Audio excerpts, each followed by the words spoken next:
Play. Ball length. And Fahim Ashraf is on display. He has এক ম্যাচে 5 খেলোয়াড় পরিবর্তন।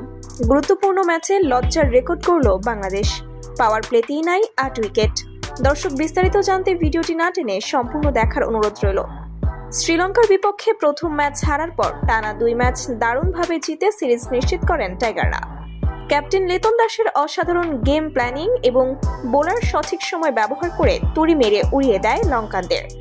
পাকিস্তানের বিপক্ষে প্রথম ম্যাচে দারুণভাবে জয় তুলে টাইগাররা দ্বিতীয় ম্যাচেও তার বিকল্প নয়। পাকিস্তানের বিপক্ষে প্রথম ম্যাচে দারুণভাবে জয় তুলে নেয় টাইগাররা, দ্বিতীয় ম্যাচেও হয়নি তার বিকল্প। মুস্তাফিজ, তাসকিন, শরীফুলদের অসাধারণ বোলিংয়ে দ্বিতীয় ম্যাচটাও জিতে যায় বাংলাদেশ দল। তবে আজ আবারও পাকিস্তানের বিপক্ষে মাঠে নামে বাংলাদেশ এবং টসে জিতে ফিল্ডিংয়ের সিদ্ধান্ত নেয় লিটন। তবে ম্যাচে নেমে লিটন জানায় একাদশে এসেছে 5 পরিবর্তন। শুরুতে ব্যাটিং করতে নেমে পাক ব্যাটাররা টাইগার বোলারদের তাড়ু করে 179 রানের বিশাল সংগ্রহের টার্গেট দেয় টাইগারদের। জবাবে ব্যাট করতে নেমে বল চোখেই দেখে না টাইগাররা, একের পর এক উইকেট দিয়ে ফেরেন তারা। পাওয়ার প্লেতেই হারিয়ে ফেলে 8 উইকেট, যা ইতিহাসে আগে কখনো ঘটেনি।